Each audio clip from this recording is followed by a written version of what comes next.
Greetings in the name of our Lord Jesus Christ. उम्मीद करती हूँ कि आप सब ठीक होंगे and welcome to the second episode of the Christian Reader. I want to thank you all सबने जिन्होंने इस प्रोग्राम को देखा and those who appreciated. I got some messages also okay, this is a very different and a unique initiative. Indeed it is because आपको ऐसी book reading and all that ज़्यादा देखने को नहीं मिलती है या ऐसे प्रोग्राम मैंने नहीं देखे हैं बहुत कम. So I'm happy कि those who like to read books, जिनको books पढ़ना पसंद है उनके लिए this show is definitely a good option. हमने थोड़ी सी मैं recap दे दूँ. The book that we are reading is of Miss Catherine Kuhlman. उनके बारे में introduction मैं अपनी first episode में दे चुकी हूँ. She was a great healing evangelist और अमेरिका में ही उन्होंने काम किया and she was working so much for the Lord और खुदा की एक special anointing थी उनकी लाइफ पर. उनकी बुक हम पढ़ रहे हैं जिसका नाम है Glimpse into Glory यानी खुदा के जलाल की एक झलक. ये बुक उन्होंने लिखी है. अब हम फॉरवर्ड से हमने शुरू किया था. Forward is the introduction of the book और जेमी बकिंघम ने वो लिखा है because Jamie was the typist कह लें type basically a type writer. तो वो टाइपिंग वो करती थी, मिस कुमन बोलती थी. So this is the job of Jamie. और जेमी क्योंकि उनको जानती थी मिस कुमन को इसीलिए उन्होंने ये फॉरवर्ड बुक का लिखा है. बता रही हैं वो कि क्या ये बुक किस बारे में है. तो हम वो पढ़ रहे थे. Without wasting any more minute let's begin. हमने जहाँ से स्टॉप किया था कि जब से मिस कुमन ने कॉल किया था कि हमें ये बुक लिखनी है because Jamie had this feeling कि मुझे कुछ ठीक नहीं लग रहा था. मैं पैसे ले रही हूँ या मैं ठीक कर रही हूँ नहीं कर रही हूँ. कुछ उसके माइंड में अपने क्वेश्चंस थे. तो लेकिन मिस कुमन उसको असिस्ट करी थी इस बुक के लिए. God can do it again भी उन्होंने लिखी जो जिसमें सिर्फ टेस्टिमनीज हैं. लेकिन ये बुक टेस्टिमनीज के बारे में नहीं, ये बुक मिस कुमन के बारे में है. So let's begin. Not only that, but I began to develop a new respect for this woman upon whom the anointing of God seemed to rest in full power. No doubt. वो कहती है कि मेरे अंदर उनके लिए एक नई किस्म की रिस्पेक्ट ऐसे डेवलप हुई थी बिकॉज जब मैं देखती थी उन्हें कि खुदा उनके ज़रिए कैसे काम कर रहा है. जो अनॉइंटिंग उनकी लाइफ में थी, जिस फुलनेस के साथ वो अनॉइंटिंग काम कर रही थी, तो कहती है उस लिहाज से मुझे मेरे अंदर एक नई रिस्पेक्ट डेवलप हो गई थी. और ऐसा सच में है जब आप किसी ऐसे पर्सन को देखते हैं जो खुदा के लिए काम कर रहा है और खुदा उनके थ्रू कैसे काम करे तो automatically if you are a believer आपके अंदर एक उनके लिए रिस्पेक्ट डेवलप हो जाती है. If you talk about Prophet Elijah and Elisha, आप उनके बारे में जब पढ़ते हैं, there is always, if you talk about me, I'm like, I honor them because they were some of the greatest prophets of the Lord. Many others are. तो बात यही होती कि यही वो लिख रही हैं मिस कुमन के बारे में कि उनके अंदर भी उनके लिए एक ऐसी इज्जत, उनके लिए ऑनर डेवलप हुई थी. The more I was with her, the more I realized that she was not buying me, she was just like that. जिस तरह कहती वो मुझे पैसे देती थी, कभी कभी ऐसे पकड़ा देती थी. मैंने अपनी फर्स्ट एपिसोड में भी इसका जिक्र किया था जब हम पढ़ रहे थे वो पार्ट. तो कहती मुझे ऐसा लगता था जैसे मुझे खरीदा जा रहा है. बट देन आई रियलाइज्ड कि नहीं, ऐसा नहीं है. वो मुझे खरीद नहीं रही हैं, वो थी ही ऐसी. Her use of money, the way she dressed, these things were not a showman's trick to attract attention. She was one of the few persons I have ever met who had actually gone beyond the barrier of materialism. कहती उनका पैसों का इस्तेमाल जैसे वो से करती थी, जिस तरह वो ड्रेसअप होती थी, और ये कोई ट्रिक नहीं थी जो यूज करते हैं अपने आप को ज़्यादा स्पिरिचुअल शो करने के लिए या लोगों की अटेंशन गेन करने के लिए. ऐसा नहीं था. कहती है ये उन कुछ लोगों में से, उन थोड़े फ्यू लोगों में से थी जिनसे मैं आज तक मिली हूँ जो एक्चुअली मटीरियलिज्म से वो उनके लिए कोई बैरियर नहीं है. मतलब मटीरियलिज्म क्या होता है कि आप दुनिया की चीज़ों में ज़्यादा इंटरेस्ट लेते हैं. You are more concern about the worldly और कार्नल थिंग्स. आप उसको कहते हैं you are very materialistic. Materialistic होना यानी कि आप दुनिया की चीज़ों के बारे में ज़्यादा कॉन्शियस हैं, कैसा पहनना है, क्या करना है, लोगों को कैसे खुश करना है, ऑल अबाउट वर्ल्ड. तो वो इस मटीरियलिज्म में नहीं थी बिल्कुल भी. मतलब वो लिखती हैं कि मतलब शी इज़ बियॉन्ड दैट. ये उनके लिए कोई बैरियर नहीं था कि लोग क्या कह रहे हैं उनके बारे में and all that. She saw money and she had lots of it as God's gift. कहती इनके पास वो मनी को देखी थी, उनके पास बहुत पैसा था, खुदा ने उन्हें बहुत ब्लेस किया हुआ था, ये खुदा की तरफ से गिफ्ट था उनके लिए. She used it as she did the rest of the God's gift, wisely but generously. This is very important. मैं मानती बड़ी पावरफुल लाइन है. वो लिखती हैं कि उनके पास बहुत पैसा था खुदा ने उनको ब्लेस किया हुआ था पैसे से, और ये खुदा का गिफ्ट था उनके लिए जो वो काम खुदा के लिए कर रही थी। और कहती वो उसको यूज करती थी उस पैसे को, और जिस तरह वो खुदा के गिफ्ट्स को यूज करती थी बड़ी हिकमत के साथ, वाइजली, और बड़ी खुश, मतलब जेनरसली, बड़े दिल के साथ, कहती इसी तरह वो पैसे को भी यूज करती थी। मतलब जो भी पैसा खुदा आपको दे, please use it wisely and generously. Okay, Ji, let's continue. I wrote other small books published by Bethany Fellowship. This allowed me to keep in touch with her as well as to have face-to-face encounters with God's miraculous power. तो कहती हैं कि मैंने और भी छोटी छोटी books लिखी हैं जो उन्हीं की, मिस कुमन की भी, और कुछ जो, क्योंकि ये क्रिश्चियन राइटर के साथ काम करती हैं मिस जेनी, तो कह रही बेथनी फेलोशिप के ने पब्लिश की थी बुक्स, ऐसी छोटी छोटी बुक्स मैंने और भी लिखी हैं। इससे कहती मुझे ये फायदा होता था कि मैं मिस कुमन के साथ जब इस तरह टाइपिंग कर रहे होते थे, because I was a type writer, और वो बोल रही होती थी, कहती इससे मैं उनके साथ इन टच में रहती थी, और मेरा एक फेस टू फेस जो खुदा उनके जरिए से काम कर रहा था, जो चीज़ें हो रही थी face to face, God's miraculous encounters, जो पावर खुदा की जो मौजाना ताकत खुदा उनके जरिए से मैनिफेस्ट कर रहा था, तो कहती मैं उसको खुद भी अपनी आंखों से देख पाती थी। I could see that. Several times I urged her to let me put some of her teachings on the paper. बहुत दफ़ा ऐसे भी हुआ है कि मैंने काफ़ी कुछ टाइम जब मैं उनके साथ होती थी, मैंने काफ़ी दफ़ा उन्हें कहा भी कि क्यों ना हम जो वो पढ़ाती हैं, जो वो टीचिंग्स देती हैं, उनको पेपर पे मैं उनको भी टाइप करूँ या लिखें हम. While most people knew her only as a woman of miracles, I felt her most lasting contribution to the kingdom, other than opening the door for the Holy Spirit to enter the churches, was her teaching. कहती कि जो लोग ज्यादा उनके बारे में जानते थे वो ये था कि शी वॉज एक खातून थी जो खुदा के मोजज़े करती थी, ठीक है, उनके जरिए से होते थे, खुदा करता था ऑब्वियसली, लेकिन कहती मुझे ये फील होता था कि जो उनका सबसे ज्यादा खुदा की किंगडम में जो उनका कंट्रीब्यूशन है, जो काम उन्होंने किया, वो ज्यादा से ज्यादा उनकी टीचिंग के जरिए, जो उनका मानना था, जो वो अपने पास्टर्स को और अपनी टीम को टीच करती थी और लोगों को टीच करती थी। तो कहती मैं समझती हूँ कि इस काम के अलावा जो उन्होंने होली स्पिरिट को जिस तरह दुनिया के सामने इंट्रोड्यूस करवाया था चर्चेस में, इस तरह होली स्पिरिट के थ्रू काम कर रहा था, because she opened a whole new I would say ideology of the Holy Spirit working, because बहुत सारे pastors इसके बारे में बात भी करते हैं about her, the way she used to have this relationship with the Holy Spirit and he used to work, जैसे वो बात करती थी और जैसे अपने मीटिंग्स में वो मोज़े करती थी, the Holy Spirit used to work. तो उस पॉइंट ऑफ व्यू से कह रही कि उसके अलावा जो टीचिंग्स थी उनकी, वो एक बहुत बड़ा कॉन्ट्रीब्यूशन था उनका खुदा की किंगडम में। For years, she had conducted a weekly Bible study at the First Presbyterian Church in Pittsburgh. Her daily radio broadcasts were gems of truth and wit. I was eager to capture her spoken wisdom on paper as well as tell the stories of those who had been healed under her ministry. कहती क्योंकि मैं देखती थी और सुनती थी उन्हें teach करते हुए, और वो अपनी वीकली बाइबल स्टडीज किया करती थी, फर्स्ट प्रेस्बिटेरियन चर्च था पिट्सबर्ग में। तो कहती हैं उनके डेली रेडियो ब्रॉडकास्ट जो हुआ करते थे, बिकॉज उनका रेडियो चैनल चलता था, रेडियो चैनल कह रही हूँ, रेडियो उस ज़माने में तो खैर टीवी चैनल्स का वो उतना नहीं था, तो रेडियो ब्रॉडकास्ट हुआ करते थे। तो वो दे वर लाइक जेम्स होते हैं, सम वेरी प्रेशियस स्टोन्स। कहती हैं कि वो तो जेम्स की तरह थे, यानी जो सच्चाई के बारे में और खुदा के कलाम के बारे में वो शेयर करती थी। कहती इसलिए मैं बहुत क्यूरियस थी कि जो वो बोलती हैं, जिस विजडम को वो बोलती हैं, वो पेपर पे लिखी जाए। Actually this is one of the books जो मैंने जिस तरह से डिसाइड की, because I have experienced while reading this book उस विजडम को जो मिस कुमन ने इस बुक में लिखी है।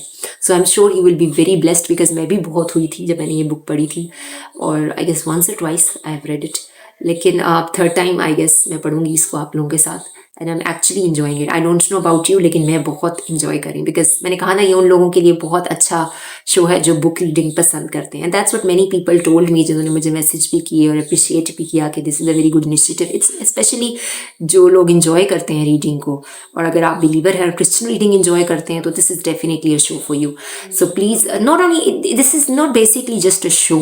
मैंने हमेशा कहा है कि जो भी काम हम खुदा के लिए करते हैं उसके जलाल के लिए होता है। अगर कोई किसी बात से, किसी चीज़ से ब्लेस होता है, तो दिस इज़ अमेजिंग, ये खुदा का काम है, तो इसका क्रेडिट भी खुदा को ही देना चाहिए। इसका क्रेडिट मुझे, मिस कमल जॉर्ज को, इस शो को नहीं जाता, इसका क्रेडिट खुदा को जाता है। सो आई होप कि आप सब इससे ब्लेस हो, एंड नो डाउट जिस विजडम की ये बात कर रही हैं कि वो टीचिंग देती थी, ये विजडम आप इसमें भी फील करेंगे जब मैं ये बुक को पढ़ूंगी। अभी तो हम इंट्रोडक्शन पढ़ें, which is amazing, I am enjoying that. Okay जी, let's move on. She finally consented. Her secretary sent me a big box of tapes, samples of her radio programs. I transcribed them, edited the material, then digested several of them in short teaching chapters.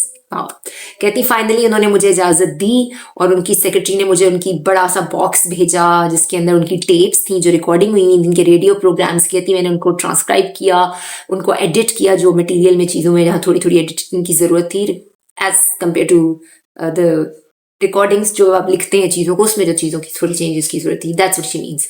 Then digested several of them in short teaching chapters. कहती फिर मैंने उनको एक short teaching chapters बनाए और उनको लिखा। Several months later, I was in Pittsburgh and handed her one of the short manuscripts.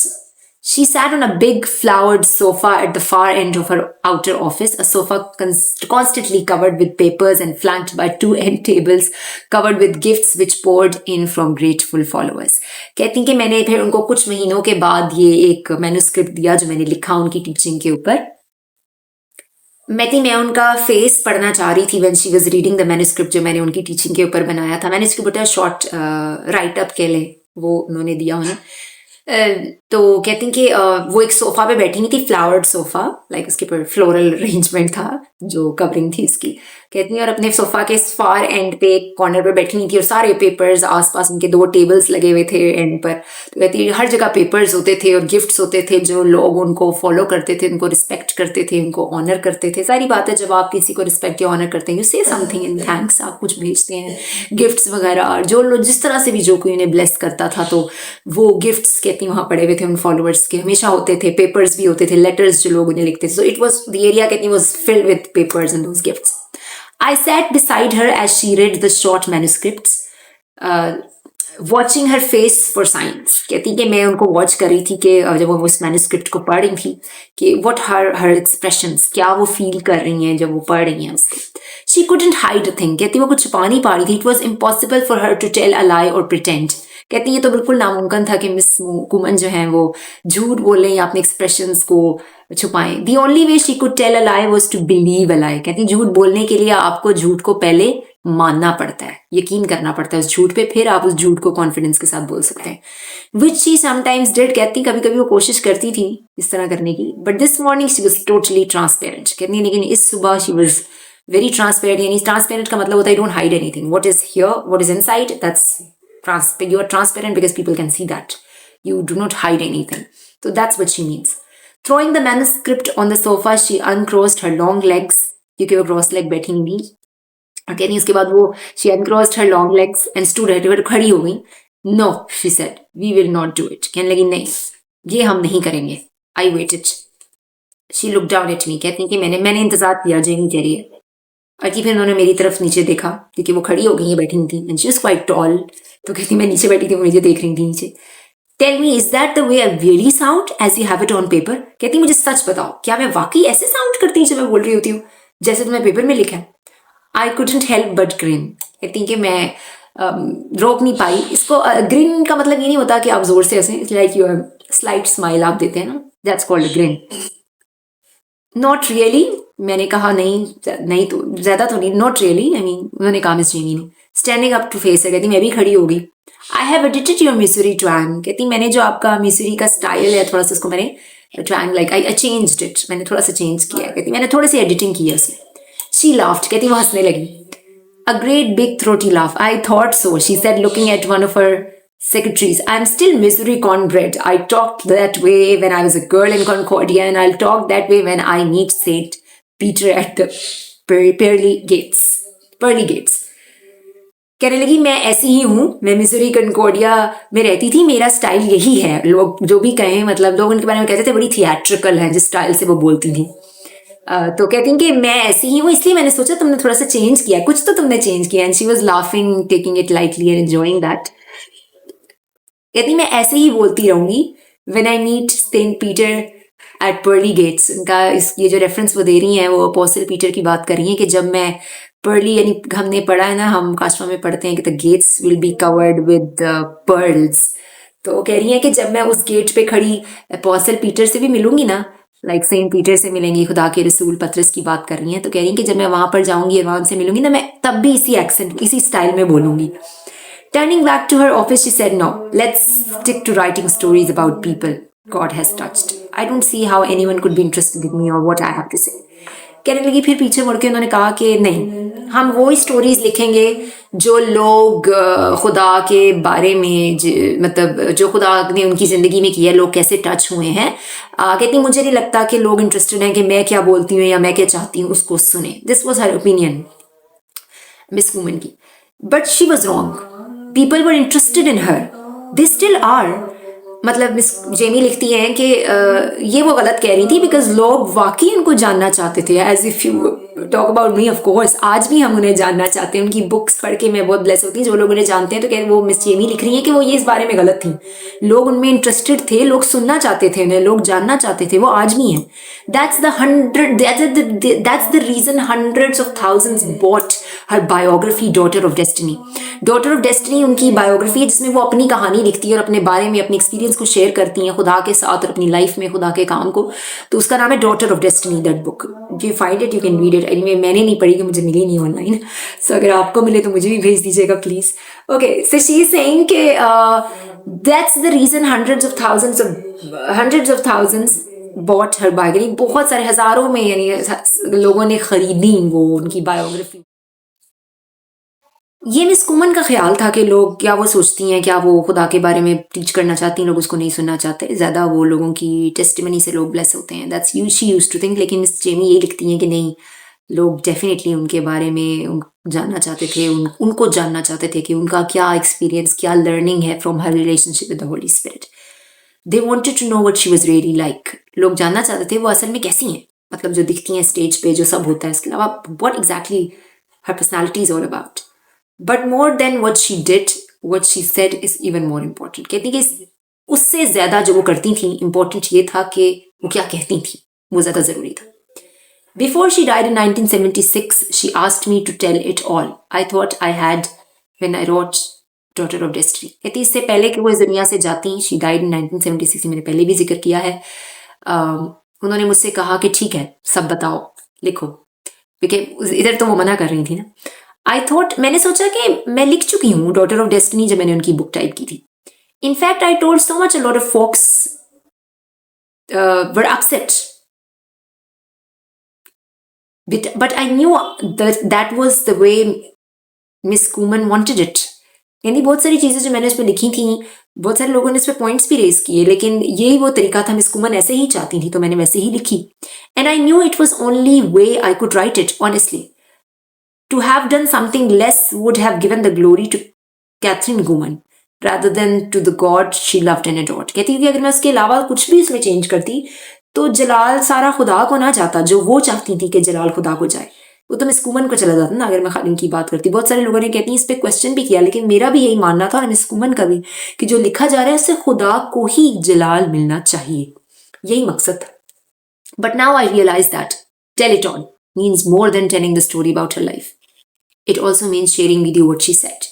कहती आज अब मुझे रियलाइज किया मैंने कि टेल इट ऑल यानी सब बताओ से उनका मतलब ये नहीं था कि उनकी लाइफ में क्या, because daughter of destiny was about her, उनकी पर्सनल लाइफ, क्या उन्होंने सीखा, क्या उनकी लाइफ में हुआ। लेकिन कहती कि टेल इट ऑल यानी सब बताओ से उनका मतलब ये था मुझे कहना कि वो भी लिखो जो वो कहती थी, जो वो मानती थी, बेसिकली जो उनकी अपनी आइडियोलॉजी थी अबाउट लॉर्ड, इसकी बात करें। But now I realise that okay, ये तुमने पढ़ लिया, let's go on. These little chapters have been carefully transcribed and edited from a number of her radio teachings. कहती है जो बुक में आप चैप्टर्स पढ़ेंगे ये उनकी जो रेडियो टीचिंग्स हैं उनमें से कुछ मैंने बड़ी केयरफुली एडिट करके वो निकाले हैं, उनकी रेडियो टीचिंग्स के कुछ पार्ट्स जो इस बुक में डाले गए हैं। They also represent the best of some of the messages she preached around the nation. Several of them are from unpublished statements she gave various magazines and newspapers taken verbatim from interview tapes. कहती है जो book में आप पढ़ेंगे this is basically वो उन messages हैं जो उन्होंने नेशन, पूरी उस अमेरिकन नेशन में प्रीच किया। उसमें से कुछ ऐसे भी हैं जो अनपब्लिश्ड स्टेटमेंट्स हैं जो अभी तक पब्लिश भी नहीं हुई थी, और जो उन्होंने कुछ मैगजीन्स को दी थी या न्यूज़पेपर्स में जो इंटरव्यूज़ किए थे इन वर्बेटिम यानी exactly in her words from interview tapes, जो इंटरव्यूज उन्होंने दिए, तो उसमें से कंपाइल करके ये बुक बनाई गई है। I do not apologize that they sound in places like Missouri cornbread। वहाँ की कॉन्वेंट बड़ी मशहूर थी मिसरी की। तो कहती हैं कि मैं इसके लिए अपोलोजाइज नहीं करती कि कैसा उनका स्टाइल था, वैसे जो लोग थे उनके बारे में, जो उनका एक्सेंट था, that's the way she was, वो ऐसी ही थी, just like that she would say. वो ये कहती थी ऐसे ही है, मैं ऐसी ही हूँ। A small town girl who became not only a citizen of the world but a prophetic leader in the kingdom of God. Praise God. कहती हैं कि एक छोटे से टाउन की लड़की जो सिर्फ इस अमेरिकन वर्ल्ड की या इस दुनिया की सिटीजन नहीं थी, इसकी शहरी नहीं थी, बट एक प्रोफेटिक लीडर थी खुदा की बादशाहत में। Hallelujah. What she had, and that she was, indeed she was. आज भी मैं पहले भी जिक्र किया, जब उनके मैं मैसेजेस पढ़ती हूँ, they bless me so much. What she had and has to say will give us not only insight into the real Catherine Kuhlman, but also provide something far more important, glimpses into glory. कहती हैं कि जो वो थी और जो वो कहती थी, इस बुक में जब आप उसको पढ़ेंगे, इससे आपको इंसाइट्स मिलेंगी, वो डीप नॉलेज मिलेगा जो रियल कैथरीन कुमन थी, और उसके बारे में भी आप जानेंगे, उन इम्पोर्टेंट चीज़ों के बारे में जो आपको खुदा के जलाल की झलक दिखाएंगी। Praise God, amen. This is the end of the forward, JB Buckingham and Melbourne, Florida. अब हम शुरू करने जा रहे हैं actually this book, A Glimpse into Glory. Okay ji, finally, let's begin. For years, I have made it a practice to dissociate myself from anything written about me or said about me. If I listened to my critics or my fans, I would quickly be destroyed. I have never considered myself to be the best non-woman preacher in the world. वो लिखती हैं miss Koeman के, बहुत सालों से मैं ये मानती थी, मैं अपने आप को इस चीज़ से थोड़ा अलग, बिल्कुल अलग रखती थी कि जो मेरे बारे में लिखा जाता है या जो मेरे बारे में कहा जाता है, क्योंकि अगर मैं इन क्रिटिक्स को सुनती, अपने फैंस को सुनती, तो मैं बहुत जल्दी डिस्ट्रॉय हो जाती, मैं शायद यहाँ तक पहुँच ना पाती। That's what she meant. क्योंकि सारी बात है, लोग अच्छा भी बोलते हैं, लोग बुरा भी बोलते हैं, सो आपको दोनों चीज़ों के लिए रेडी होना पड़ता है। वो इस मामले में काफ़ी सेंसिटिव थी। I have never considered myself to be the best woman. मतलब मैं ये वो कहती हैं कि मैं ये नहीं मानती कि मैं बड़ी कोई बेस्ट वुमन प्रीचर थी अपने ज़माने की। मैं तो कहती हूँ, in fact I never think of my self in terms of a preacher. कहती मैं तो अपने आप को कोई एक प्रोफेशनल या प्रॉपर प्रीचर भी नहीं मानती थी। That's the reason I never use the word reverent. कहती इसलिए मैंने इस वर्ड रेवरेंट को, जो हम पास्टर्स प्रीचर्स के साथ लगाते हैं, कभी अपने साथ नहीं लगाया और ना ही अलाउ किया कि कोई लगाए। I really do not consider myself a woman preacher. कहती मैं अपने आप को कभी भी woman preacher consider नहीं करती थी पर्सनली। Believe me, कहती माने इस बात को। I am just somebody who loves souls. मैं एक ऐसी पर्सन थी जिसको रूहों से, लोगों से बहुत मोहब्बत थी। I love people. मुझे लोगों से प्यार है। I want to help them. It's just that simple. कहती मैं उनकी मदद करना चाहती हूँ और यही बस मेरा phenomena. It's just that simple. Helping people is the most rewarding thing in the whole world. लोगों की मदद करना एक बहुत ही रिवॉर्डिंग और बहुत ही सवाब का काम है। ये तो हम भी जानते हैं, किसी की मदद करके हमेशा अच्छा ही फील होता है। अगर आपने कभी नहीं की तो प्लीज़ डू इट, फिर आपको खुद फील होगा what I'm talking about, because she's right. The goal of every Christian, every born again man and woman should be helping. हर एक बिलीवर का, born again क्रिश्चियन का ये पर्पस और ये गोल होना चाहिए, मकसद होना चाहिए, चाहे वो आदमी है या औरत है, मैन और वुमन, कि वो मदद करें। होनी चाहिए उनके अंदर ये एबिलिटी, या ये गिफ्ट कह लें, या ये ट्रेट कह लें। God's children are born to serve. खुदा के जो बच्चे हैं वो इसलिए इस दुनिया में पैदा हुए हैं ताकि वो सर्व करें, हेल्प करें। That's what Jesus did. Jesus ने भी तो यही किया था ना। Jesus lived to serve. Jesus इसलिए इस दुनिया में रहे ताकि वो सर्व करें। And if you are a born again man and woman, you too will feel your responsibility in serving and helping people. It is the most rewarding thing in the world.